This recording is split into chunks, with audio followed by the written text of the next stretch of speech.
Bram Stoker's Dracula. Chapter 1. Welcome to Transylvania. What a long way this is from England, Jonathan Harker thought as he looked over the old hotel he had been given a room in. The old woman who kept the place looked nearly as ancient herself. "Here's a letter for you, young man," she said, handing Jonathan an envelope. He opened it quickly, knowing it could come from only one person, the very one who had brought him here on this strange journey. Jonathan read the few lines it contained. "My friend, welcome to Transylvania. Tomorrow, take the coach to the Borgo Pass. My carriage will meet you and bring you to me, your friend, Dracula." Jonathan was glad to read the message. It meant his long journey was almost over.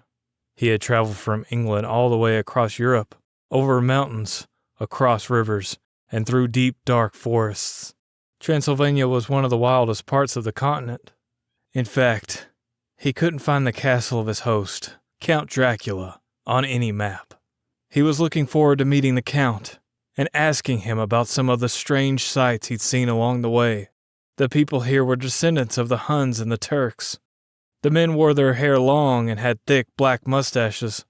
The hills were steep and wild.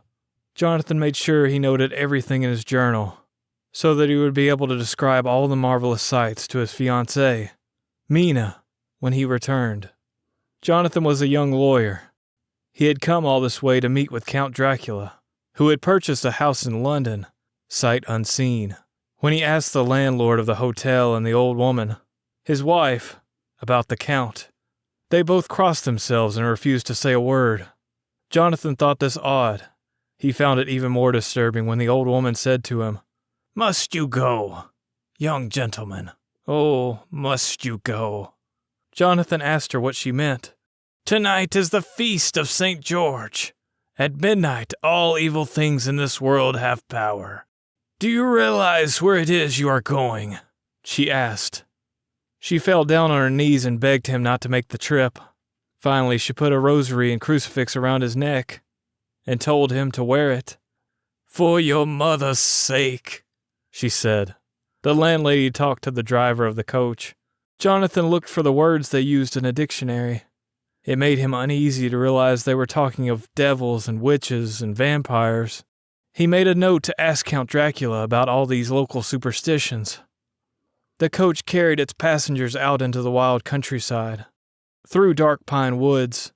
The road was rugged, yet the driver whipped the horses to go faster and faster. They climbed far into the mountains, the coach rocking on its leather springs like a boat at sea. The Borgo Pass was a gap where the road went through the mountains and down the other side. It was surrounded by deep, thick woods. Jonathan got out of the coach. He felt himself trembling and tried to shake the uneasy feeling. A carriage suddenly appeared, drawn by 4 black horses and driven by a tall man in a huge black hat, his face hidden in shadow. He held out a hand to help Jonathan into the carriage. His grip was like steel. All Jonathan could see of his face was 2 gleaming eyes and sharp white teeth. The coach and its other passengers continued on, leaving Jonathan alone in the carriage with its strange driver. Suddenly he felt very cold, a strange, lonely feeling. "The night is cold," the driver said.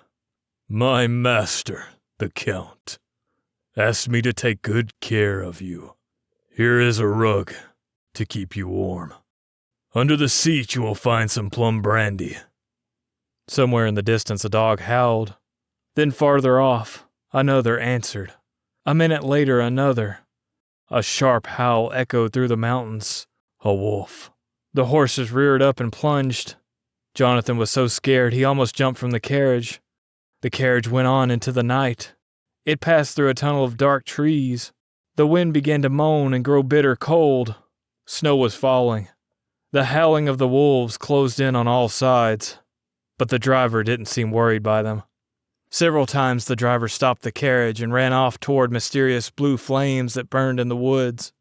Jonathan had to rub his eyes. He could see the flame shining right through the body of the driver, as if it were made of glass. The carriage stopped again, and the driver wandered far into the darkness. Jonathan waited nervously for him to return. Then the horses started to tremble and screech with fright. "What could the matter be?" Jonathan asked himself. "I don't hear any wolves howling now." He looked out into the darkness. When the moon came out from behind a cloud, Jonathan could see that the wolves were all around the carriage. The moonlight showed their white teeth and loose red tongues and shaggy hair. Their silence was worse than their howling. Jonathan, all alone in the dark, was so terrified that he couldn't move. Suddenly, they all began to howl, as if something had touched them and set them off. The horses jumped and reared and rolled their eyes. Jonathan beat on the side of the carriage to scare the terrible beasts away. The wolves just came closer.